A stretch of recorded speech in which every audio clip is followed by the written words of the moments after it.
तो कहानी की शुरुआत एक हाई स्कूल बॉय से होती है जो स्कूल में बुली होने के कारण अब डिप्रेस्ड रहता है। तभी हमें उसके कमरे को दिखाया जाता है जहां वो लेटकर गेम खेल रहा होता है और उसके कमरे में एक मॉडल की तस्वीर छपा कई सामान होते हैं। तभी वो एक गॉडेस के द्वारा समन किया जाता है। तो आ गए फिर से।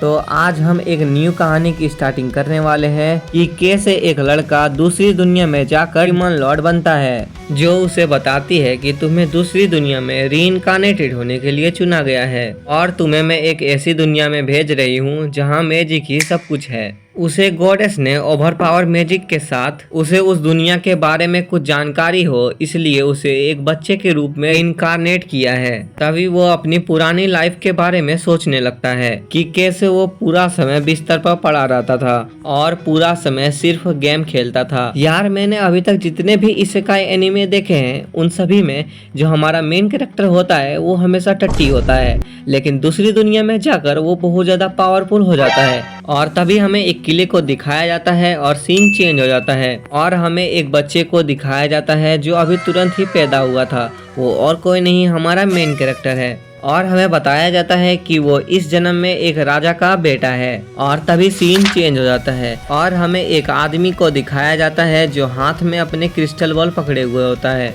वो उस छोटे से बच्चे का असेसमेंट टेस्ट ले रहा होता है। क्या उस छोटे से बच्चे का असेसमेंट टेस्ट? वो तो अभी पैदा भी नहीं हुआ बढ़िया से। नहीं भाई तुम कुछ भी कर सकते हो, तुम्हारा बेटा है ना। तभी वो पागल लोग टेस्ट स्टार्ट कर देते हैं और उस क्रिस्टल से चारों तरफ सफेद रोशनी निकलने लगती है और माहौल फुल बेबी हो जाता है।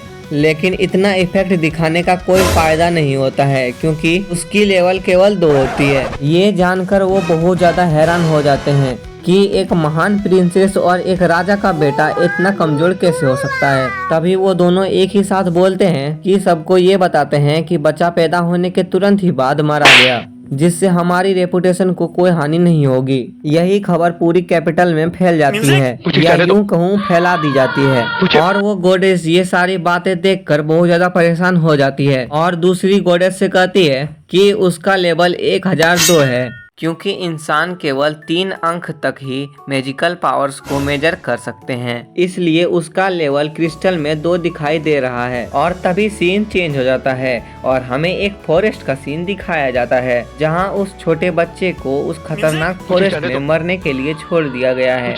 क्या निर्दयी आदमी है वो यार। तभी हमारा मेन कैरेक्टर जो है वो जादू करने की कोशिश करने लगता है और एक क्यूब जैसी आकृति बना लेता है और उस क्यूब से खेलने लगता है। वो उसे पंछी बनाकर उड़ाने लगता है और उस पंछी को देखकर उसे एक आइडिया आता है और वो उस क्यूब का इस्तेमाल अपने ऊपर कर लेता है जिससे वो उड़ने लगता है। वो आराम से उड़ रहा होता है लेकिन तभी उसके पीछे से एक लाल वुल्फ आ जाती है। उसे कुछ पता चलने से पहले ही वो लाल वुल्फ उसे खाने की कोशिश करने लगती है, लेकिन उसके बैरियर मैजिक की वजह से वो बच जाता है। वो वुल्फ उसे खाने की पूरी कोशिश करती है लेकिन उसे खा नहीं पा रही होती है। फिर हमारा मेन कैरेक्टर उसे मारने के लिए अपने क्यूब का इस्तेमाल करने लगता है। वो वहाँ के आसपास के सभी पेड़ उखाड़ने लगता है और उसकी तरफ फेंकने लगता है, लेकिन छोटे छोटे पेड़ उस बड़े वुल्फ का कुछ नहीं बिगाड़ पा रहे होते हैं, इसलिए वो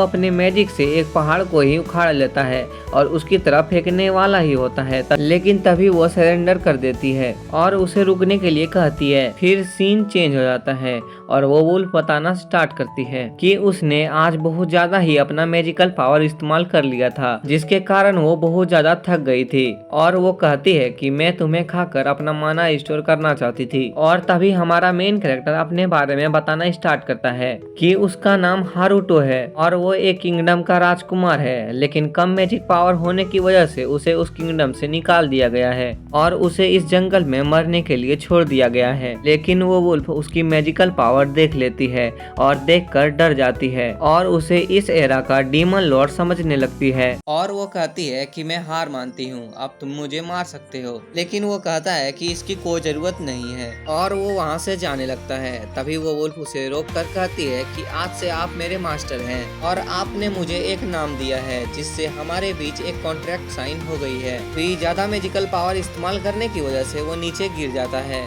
और वो कहता है कि मुझे दूध चाहिए, मुझे बहुत भूख लगी है, मुझे दूध पीकर अपना माना रिस्टोर करना है। ये बातें सुनकर वो वुल्फ परेशान हो जाती है और मशक्कत करने के बाद वो एक लड़की में ट्रांसफॉर्म हो जाती है, लेकिन बिना कपड़ों के। फिर हारुतो उसे कुछ कपड़े पहना देता है। अभी सीन चेंज हो जाता है और हमें हारुतो को एक टोकरी में दिखाया जाता है।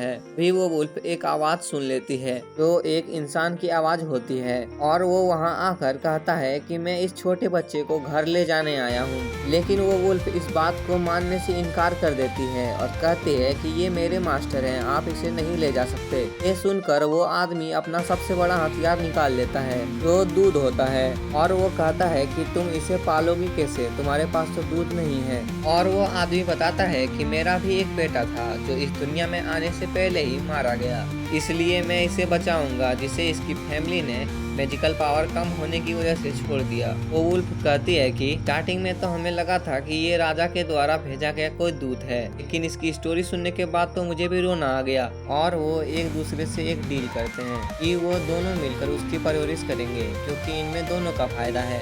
तभी वो आदमी उस टोकरी को अपने हथौड़े से मारकर पिचका देता है और उस पर लाल खून जैसा कुछ गिरा देता है, जिससे सबको लगे कि हारुतो मर चुका है और वो सबको अपने पीछे चलने के लिए बोलता है। वही सीन चेंज हो जाता है और हमें 9 साल बाद का सीन दिखाया जाता है। अब हारुतो बड़ा हो चुका था और हमें उसके मम्मी पापा को दिखाया जाता है जिसने उसकी परवरिश की और उसकी एक छोटी बहन भी है, लेकिन उसकी बहन उसे जरा सा भी पसंद नहीं करती है।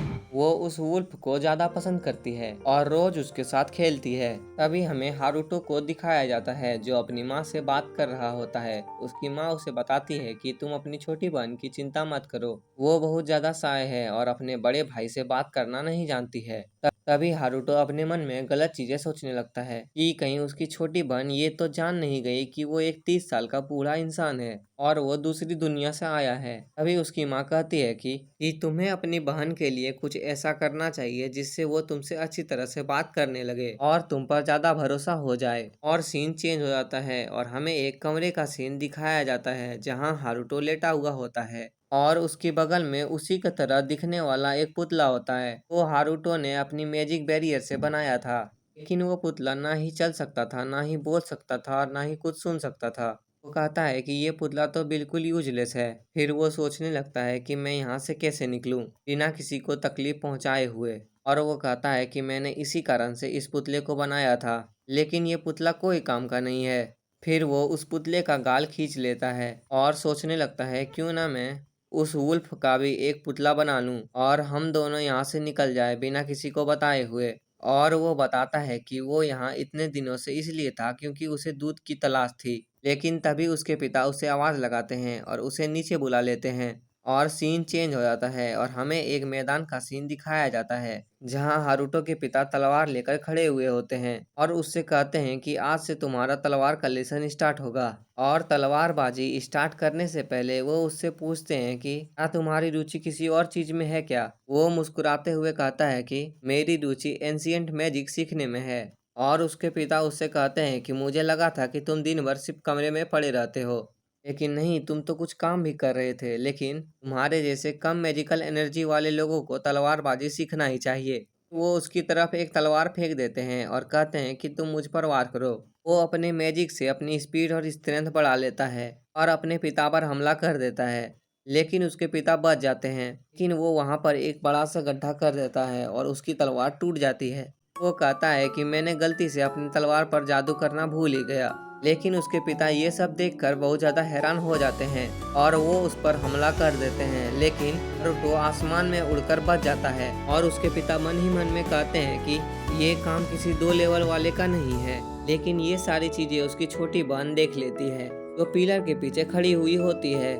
और तभी सीन चेंज हो जाता है और हमें हारुतो को दिखाया जाता है जो मैजिक क्रिस्टल में अपना लेवल देख रहा होता है। इन इतनी कड़ी ट्रेनिंग के बाद भी उसका लेवल 2 ही दिख रहा होता है और वो कहता है कि मेरे पास कोई एलिमेंट नहीं है, लेकिन मैं बैरियर मैजिक का इस्तेमाल कर सकता हूँ। तभी सीन चेंज हो जाता है और हमें रात का सीन दिखाया जाता है जहाँ उसके मम्मी और पापा कुछ काम कर रहे होते हैं और उसके पापा बोलते हैं कि शायद हारुतो एक रीइंकार्नेटेड डीमन है लेकिन उसकी माँ परेशान होते हुए कहती है कि नहीं, ऐसा नहीं हो सकता है, मैंने खुद उसे अपने इन्हीं हाथों से पाला है और मैंने कभी उसकी हॉर्न और पूंछ नहीं देखी है। तभी उसके पिताजी कहते हैं कि लेकिन उसके पास एक बर्थ मार्क है जिसके बारे में कोई कुछ नहीं जानता है। वो काफी रहस्यमयी बर्थ मार्क है, इसका उल्लेख एंशिएंट बुकों में है और वो कहता है कि उसके पास एक डीमन वुल्फ भी है जो उसे मास्टर कहती है और वो कहता है कि मैं उसे कुछ नहीं होने दूंगा, मैं उसे एक अच्छी जिंदगी देने की पूरी कोशिश करूंगा। और दोनों एक दूसरे के गले मिल जाते हैं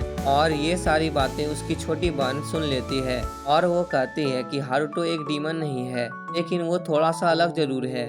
तो इसी के साथ ये एपिसोड यहीं पे एंड हो जाता है। प्लीज इस वीडियो को लाइक कर देना और सब्सक्राइब भी कर देना और इस वीडियो को शेयर करना मत भूलना। मिलते हैं एक और न्यू वीडियो में, तब तक के लिए बाय बाय।